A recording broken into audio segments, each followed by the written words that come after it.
So my name is Blair St. Ledger-Olson. I'm the Legislative Director with Climate Cabinet, including Climate Cabinet Action and Climate Cabinet Education. And I get the privilege of working with state lawmakers on climate and energy policy across the country, including in states like Minnesota. And today we are joined by Representative Jamie Long, who has quite the transformational bill to talk to us about today. But really quickly, I'm going to read Representative Long's introduction statement. And then Representative Long, if there's anything in here that's too cheesy, you only have your staff to blame. Isabel wrote this for me. But today we're joined by Majority Leader Long, who lives in Southwest Minneapolis with his wife and high school sweetheart, that one got me, Melissa, and their two kids. Now in his third term, Representative Long is serving as the House Majority Leader, and in that role is committed to building a better future for all Minnesotans. He has previously served as the chair for the Committee on Climate and Energy Policy, with the goal in mind to mitigate climate change, move Minnesota towards a clean energy future, and help ensure our kids can thrive in Minnesota. So, Representative Long, thank you so very much for joining us. I would like to hand the mic to you just to say a few introductory words before we go ahead and get started with our conversation. Sure. Thanks, Blair. Well, thanks so much for having me. There are a few topics I like talking more about than climate and clean energy. So I'm excited to dig in and talk about the big session that Minnesota had this year. Big session doesn't begin to describe what we just saw in Minnesota. I live in Virginia personally, and so I've seen states have the opportunity to pass pro-climate policy presented to them. And I have yet never seen a state take action the way that we watched Minnesota take action in this year.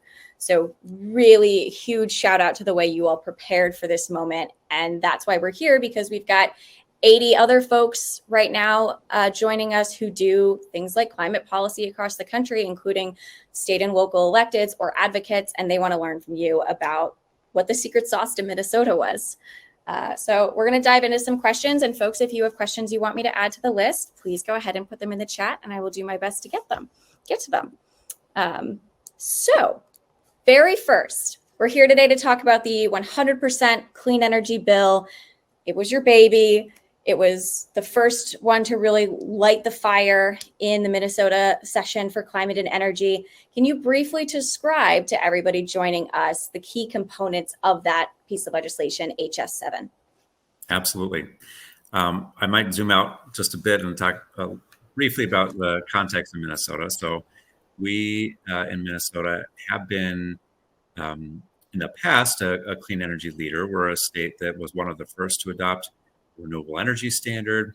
We built the first industrial scale wind turbine between California and Denmark.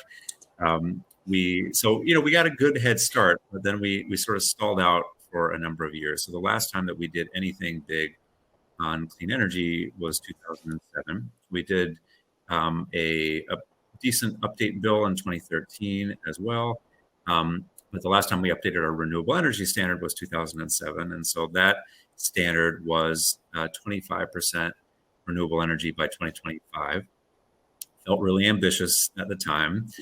There were many who argued we couldn't achieve that at the time, but we met it 8 years early. So we're not even to 2025 yet, but we got there much faster than anybody predicted and at a much lower cost to consumers, and obviously a benefit to our climate too. So it was time to update our renewable energy standard in the state. And so this is my fifth year in office. The very first bill I introduced when I was first elected was 100% clean energy standard, and I've been working on it since then. And we have updated it some over the years, but the core has remained the same, which is that we're covering all utilities in the state, all energy production, and we are requiring that it be 100% carbon free, and by 2040 is what we were able to achieve in our bill.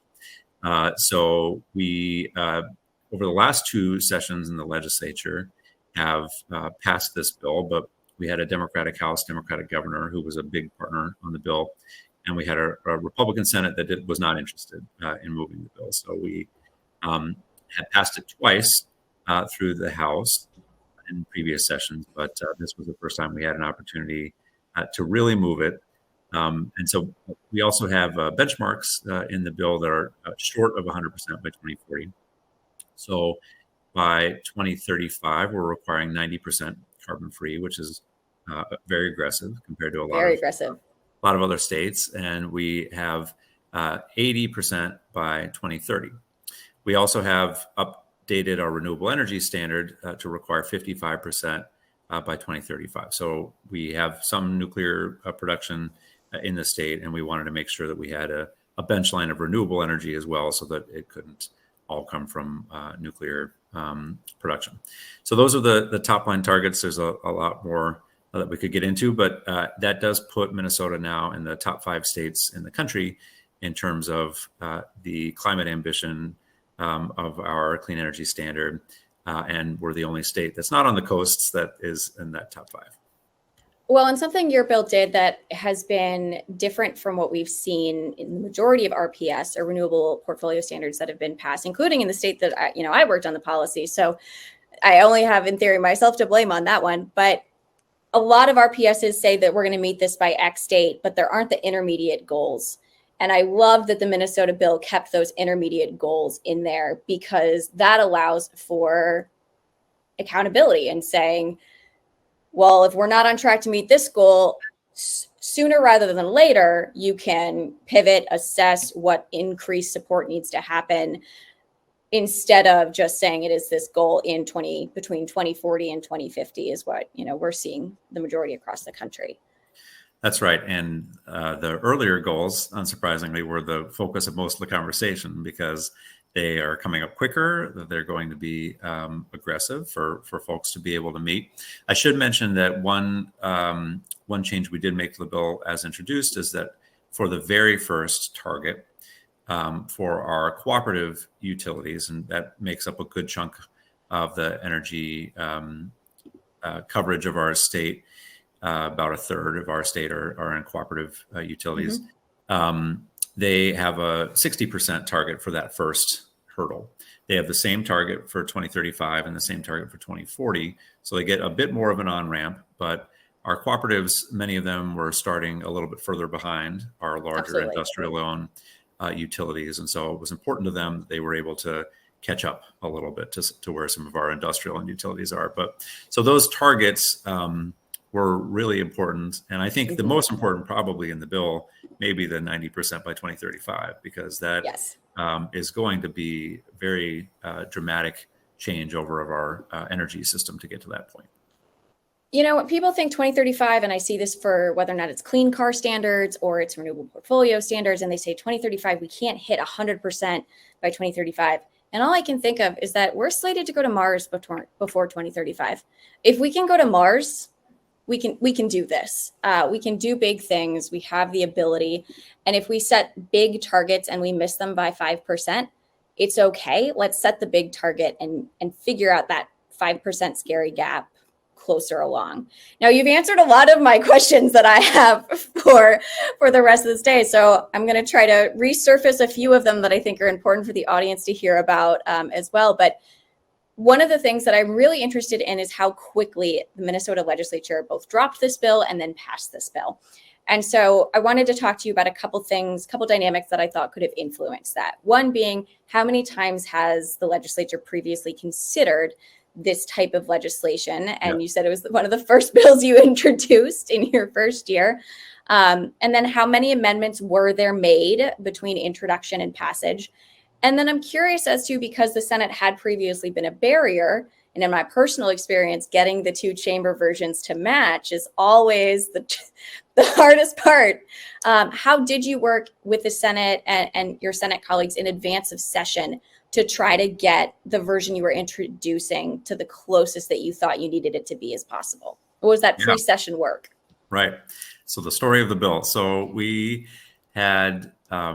we found out after November that we had flipped the Senate, and to put that in context, this is only the second time in 30 years in Minnesota that we have had a Democratic trifecta. And Certainly, there could be other political alignments that are pro-climate, but at least in Minnesota, that hasn't proven true. We've been able to do some good clean energy work on a bipartisan basis. When I was the chair, we passed some good energy efficiency updates. We did some solar legislation, but we weren't able to do anything at the scale that we really needed to. So we were doing our dry runs the last couple of sessions and getting the bill ready and in good shape.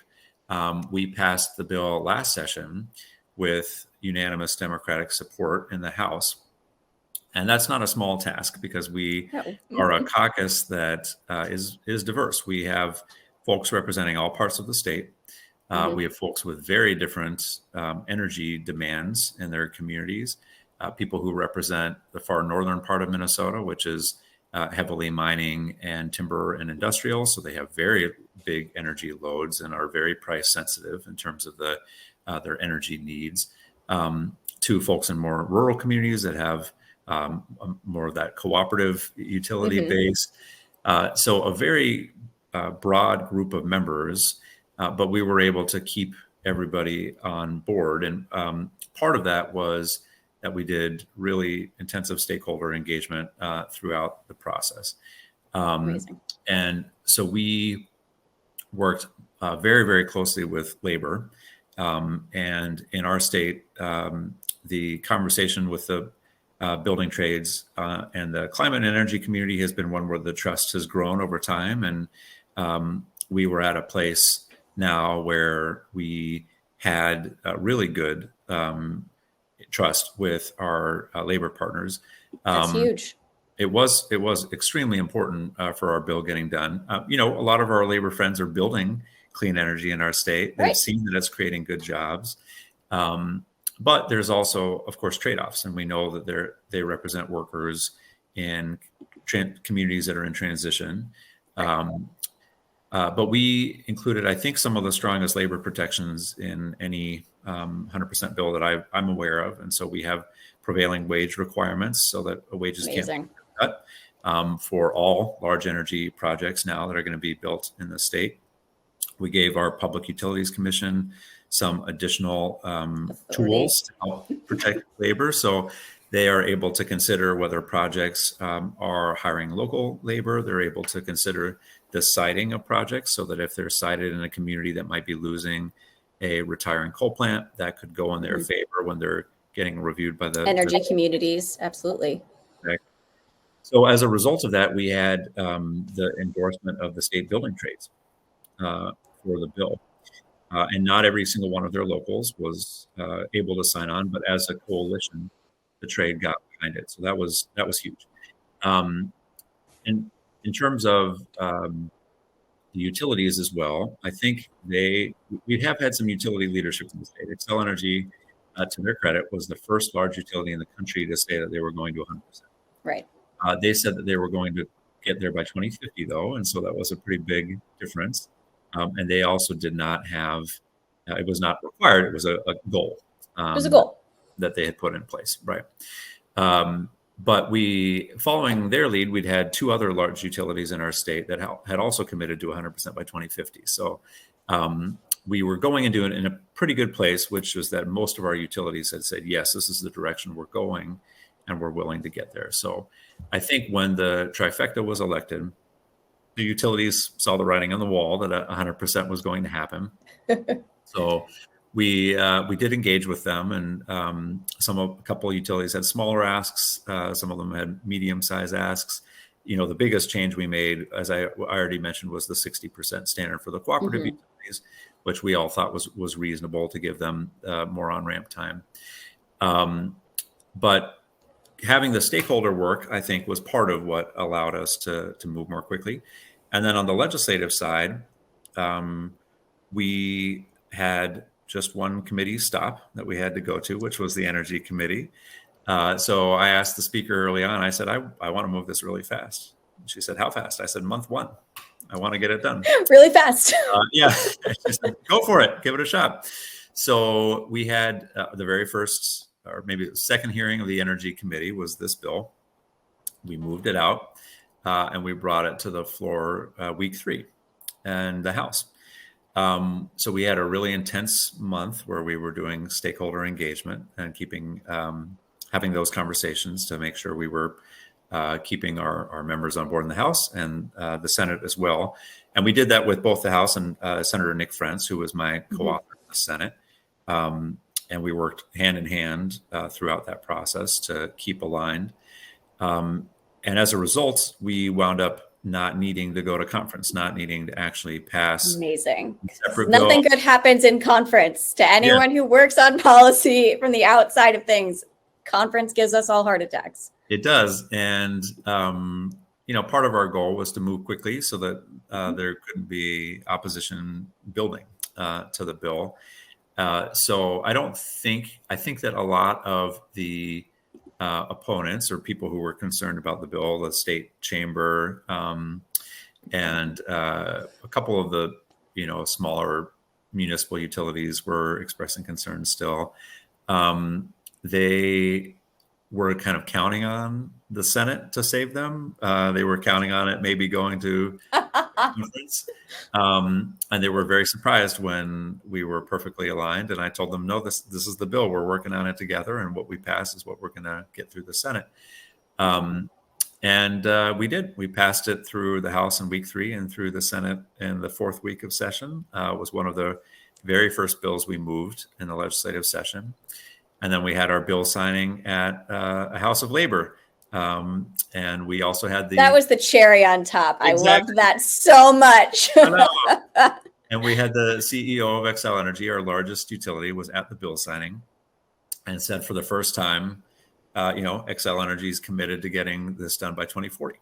So upped their goal by 10 years and said, yes, we're going to meet this. We're going to comply. So it was an exciting day. Incredible.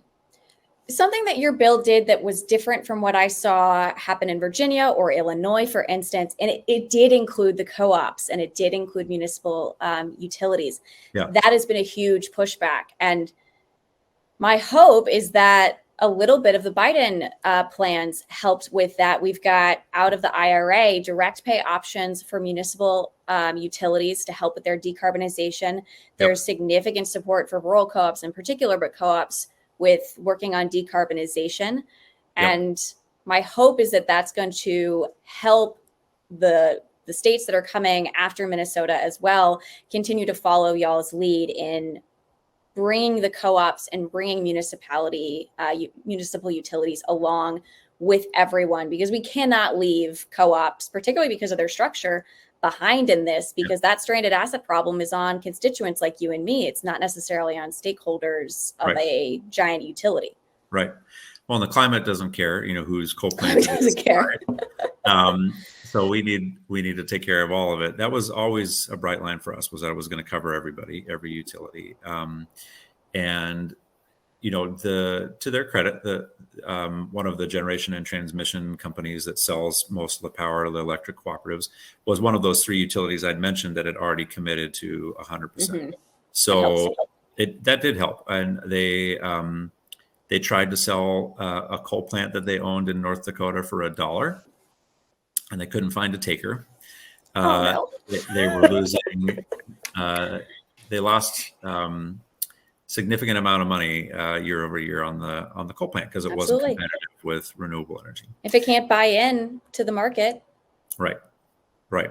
So they, for economic reasons as well as environmental reasons, were moving towards 100% clean energy. So not every cooperative in the state buys from them, but a significant number do, and that was helpful.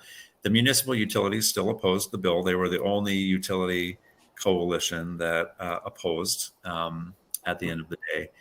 So we didn't have everybody's support, but I think everybody, at least the legislators, even those who had strong municipal utility voices in their communities, felt like they like it was fair. Like the bill was setting out a reasonable timeline, allowing for some flexibility in order to meet these goals. So that was important, but the cooperatives and municipals are such a large percentage of our state energy mix that it just didn't make sense for us to leave them out. And absolutely, to the cooperatives' credit, they were willing to come along and they were neutral on the bill at the end. Well, if there are any municipal utilities listening in on this call, shameless plug, Climate Cabinet has a public power program literally designed to help municipal utilities take advantage of all of the dollars at the federal level right now to help you all move alongside with us. So in case there's anyone growling back there. And I do think our timing was good with the Inflation Reduction Act. So we were the first state to pass 100% standard after the following IRA. that bill. Mm-hmm. And for sure, I think the two biggest factors in moving the utilities along were, one, the price trends over time and seeing that wind and solar were just continuing to come down over time. And then the second was the IRA. And so having the ability, knowing that there was 10 years stability in terms of the tax incentives, in terms of the ability, as you mentioned, for cooperatives now to finally take advantage of it. And our Senator Tina Smith, the federal government was a leader on the direct pay effort to make sure that that happened, and in part because of the cooperatives in our state. So there was a nice synergy in terms of the work that was happening in the federal government and what was happening in the state. So I do think that softened landing quite a bit. Softened the blow a little. Yeah, for our utilities. Incredible. Well, we're so lucky to be talking to you because not only are you the patron of this bill, but you are also the majority leader in the Minnesota DFL House. And I'm curious because in a lot of states that I work in, everyone's vote counts. It counts the same in many ways, but there are certain players who make or break. And having 3 to 4 climate champs in a legislature, even if not everybody is on board yet, really has seemed to be, at least from my observational experience over the last decade, the thing that even if you've got everyone on board with tackling climate change, energy policy is hard and it's scary and it's exceptionally complex and intersectional. So what was your role as leader in getting your entire caucus on board with this type of strategy, even caucus members for whom energy and climate is not their priority? Yeah. Well, you're right. I don't carry very many bills these days as majority leader. So I only really carried 3 this year, and this was one of them, but I couldn't give it up. It was my baby. You couldn't not. had to it's see your it baby. Through. That's right. I had to see it through. But I'll share the credit. Our speaker, Melissa Hordman, was also a former chair of the Energy Committee. And so she has been to 4 or 5 UN COP summits. She is also a climate champion in her own right. And so we had a kind of embarrassment of riches, I think, in terms of climate leadership in the House. And I'll say that the organizing around the bill over years was really incredible. We had an organization called the 100% Campaign that was stood up in Minnesota that was focused on this effort, and they worked with labor and civil rights partners and environmental groups and built a really broad coalition. And as a result, legislators for many years were hearing directly from their constituents about the needs for clean energy and climate. So climate has been a top tier political issue in recent years with our colleagues. In a poll going into the last election from our paper of record, the Star Tribune, they found that climate was a top 5 issue for what people were voting on. Absolutely. In the state. So this was not viewed, I think, as a second tier issue by our members. It was viewed as a top priority. It's one of the reasons it was one of our top 10 bills that we introduced in session. It was a part of our shared agenda that we put out with the Senate when we launched session. So it was a high priority for our team. But I think it was a result of, the years of work, constituent engagement, good organizing that sort of pushed this to the top of people's agenda. That's incredible. And I still can't. It was week 3. You caught me off guard as someone who works on this. I went, wait, what? It's been filed. Are you kidding? Well, I mean, I cannot tip my hat to you all enough, because not only did you pass this piece of legislation, there were no less than 4 very significant pieces of climate legislation that came across the Minnesota legislature this year. And this is really focused on the 100% clean energy component, but everything we want to do to tackle climate change really involves getting things more based on electricity and energy efficiency. And so there were a lot of other complementary pieces of legislation. And I was wondering if you could talk about, which ones you were thinking of the most when you were crafting, your bill and thinking about how your bill could impact the success of their bills moving forward. Well, the biggest component was coming up with a state level match for the Inflation Reduction Act and the Infrastructure and Jobs Act. So we, I think at the end, put $160 million in state money towards matching the federal dollars. And that there's a lot of flexibility there for different stakeholders to be able to use that to be competitive. So I think that will be a big help in terms of making that transition. We also stood up our first green bank in the state. I know some other states are ahead of us in that regard, but it was important for us to get that going. So we had additional finance capacity to help out with deploying clean energy projects at scale. And then we did a lot on the electrification side as well. So we have our first EV electric vehicle rebates in the state that we passed, including for used vehicles. Amazing. We are helping on the energy efficiency side. We did the first big state investment in weatherization to match often what we get at the federal level. And we helped pay for low-income electric panel upgrades so that folks can take advantage of EV rebates, electrification of appliances, which is often a big barrier for low-income folks to be able to electrify and participate. And then we went big on the solar side too. So we updated our community solar law, which for many years we were the top state in the country in terms of community solar deployment. New York just scraped by us, but maybe we'll catch up. I don't sense competition at all there. That's right. Nope, none. And so we did a great job there. And then we also have a terrific program to put solar on school buildings. Energy is usually the number 2 cost for school districts.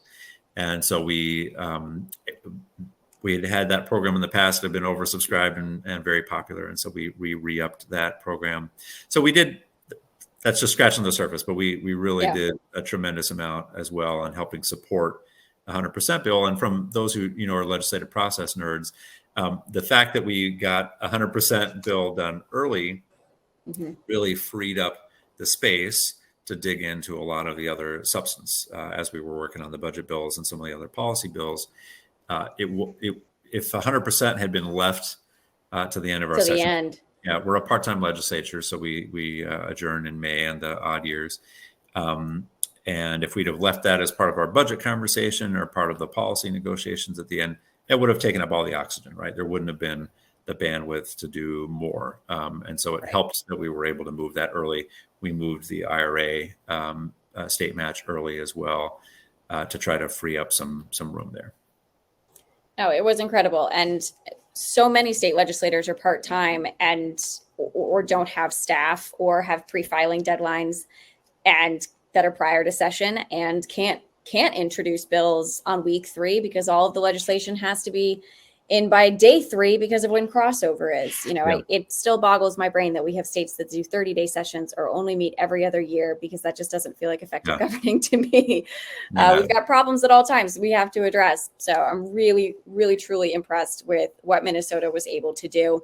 As you're looking at what those next steps are, when I'm talking to state lawmakers, I always say lead with energy before you start necessarily talking about transportation to avoid some of those emission shifting issues. And we want to make sure this transformation is equitable. So now that you do have this clean energy plan moving forward, I know you are an ACC 1, an Advanced Clean Cars 1 state. I actually happened to write one of the first policies in the country for EV rebates to be point of sale and for used vehicles. So I just love so much that I'm seeing that picked up. But how are we going to take this clean energy that we're producing and make sure it's in our cars and it's in our buildings and that clean energy is also supporting, things like manufacturing, in particular with that labor intersection? Yeah, absolutely. Well, that's the way we've been thinking about it too, is, get the 100% clean energy locked in and then electrify everything that we can. And so we did take a first step in our building space this last year. And so we adopted a new commercial building code requirement to go down to 85% reductions by current levels by 2035. So pretty aggressive every 3-year It is. pathway down. But we need to do that for existing buildings, and we need to do that for residential. And so that'll be part of our next conversation in the years to come is what do we do with some of our existing and building and residential work. In the electric vehicle space, we have been doing some good work in electrifying transit, but we have more to do there. So we did put some money in towards electric buses, but my colleagues and I are very interested in seeing if we can build out the electrification of our transit system this upcoming session. We're a cold state here in Minnesota, so we don't often get the same range that some other states do on their transit buses, but we think it's workable. And if Alaska can do it, I have faith in you all. I agree. Toronto's doing it. There's a lot of other places that are electrified, so we're pushing hard in that area as well. And then we're definitely starting to think about industrial policy and how we can make an impact there. We funded some really innovative, I think, hydrogen research in state, doing some wind to hydrogen conversion to see if we can use that for some industrial applications, and looking at some opportunities there too. And then agriculture, of course, is huge for us in the Midwest and Minnesota. And so trying to think through if there are ways to electrify in the agricultural space. We have an active conversation in our state about land use as well, with the expansion of solar and wind. Yes. How can we do agrivoltaics and incorporate? Right. How do we make it a win-win for farmers? And absolutely. And then we also have some innovative conversations going on. So we're a big mining state, iron mining predominantly now, and talking about electrifying mine trucks, which use as much energy as small towns. So for one truck, yeah, it's nuts. Oh my heavens! So, that's horrifying. Yeah, so we need to figure out, like, how do you take some of these big pieces that we haven't figured out yet and move them over to electrification. I know that airports' ground surface equipment is very polluting and low-hanging fruit from an electrification perspective, but mining vehicles using the same amount of energy as a small town, that's going to be my nightmare. Yeah. Oh heavens! I don't live in a heavy mining necessarily for the new clean energy transition state, but I work in a lot of states that do, and really tackling mining as best we can within our borders, where we actually do have regulatory control in ways to meet the clean energy transition, with the caveat that it's around 400 times less mining if we're moving towards clean energy than if we stick with fossil fuels. But mining is a reality of what we have to tackle. So, and I know that's very important for Minnesotans. Well, one of the pitches in Minnesota, so we mostly what we're mining now is iron ore, and that goes into steel. And kind of need that. You kind of need that. Yeah, we've heard it described as a fuel for steel switch, with wind turbines and solar panel racking and whatnot. So it's that's been part of the pitch too, is that as we're transitioning towards clean energy, that's something that we're actually producing in Minnesota. Amazing. Well, we have about 4 minutes left before we're going to start losing people. And as much as I could nerd out on clean energy and climate policy with you all day long, one of the things that this conference does is it connects leaders in states who are crushing it with folks in other states who desperately want to learn and figure out what they can rinse and repeat. So our last question that I'm going to present to you is how other states can look to Minnesota for this leadership and help bring these policy solutions to their own states. And what role do you think yourself and your colleagues who have been so transformational this past session can do in helping your fellow colleagues across the country? Yeah, absolutely. Well, I'm seeing some questions that I'll try to see if I can touch on in the chat too. So, oh goodness, rapid fire too on this topic. Well, So I think to us, the most important thing was building the coalitions and partners to be able to get this done. And so that was both inside the Capitol and outside. But, having 100% of Democrats in the House and Senate pass the bill. And I didn't mention this, but in the Senate, we have a 1-vote majority. 1 vote, yes. The House, we had a 2-vote majority. You can't lose a single vote in that Senate. Not lose a single vote. So we needed everybody on board. And so, making sure we were helping out, not just with the statewide politics, but local politics and having, I talked to a lot of local cooperative and municipal utilities to try to help them understand what the bill was and what wasn't, to dispel some of the myths. But I saw one of the questions was on labor and strengthening those relationships. I don't think the bill would have passed if we didn't have the labor support that we did, to be totally honest. And so for us, I think it was, building that trust and then trying to be very intentional in the bill about helping protect labor standards, helping make sure that the jobs in the clean energy economy were good jobs. That was key. And I think, having prevailing wage for a huge sector of the economy now was an enormous win for labor, and being thoughtful about the energy transition and how we're supporting workers who are on the losing end through no fault of their own, was a big part of that too. So we'd done some of that work. We actually had stood up a state agency that is only focused on the energy transition for communities and workers that are in retiring coal plant and gas plant communities. So that I think helped us build out that trust and got to a place where we could have the broad coalition we needed to pass it. The labor intersection for me is something that personally I really want to see rinse and repeated. We've started to see IBEW come, UAW folks from the auto sector and being very much aligned with our clean transportation goals. But having the building trades, I really don't know how you did that. And just hugely impressive. And for folks who are saying in the chat, where's the poll? If you look more at the top of that little chat box, it says chat polls, and people might only be visible to Jamie and I. But there's that polls question, which is asking about what's next for you all in advancing this policy in your city or state. And there's a couple options that you can select so that we can then best support you guys as you try to learn from Minnesota. And let's keep having this bill spread across the country. That's how state policy is supposed to work, right? Absolutely. Well, thank you so much, Jamie, for coming. It was an honor. Truly, I can't wait to see what Minnesota does next session. It's going to be hard to top, but I have faith in you all. I think you can do it. We're going to try. We're going to try, and we'll be right there with you to help along the way. And thank you, everybody, so much for joining us. And I hope you all go hang out with Run for Something and talk about running local and defending direct democracy. And please come back to Statehouse Futures next year. We do this every year. Thank you, everybody. Have a great day. Thanks, everyone. Thanks, Blair.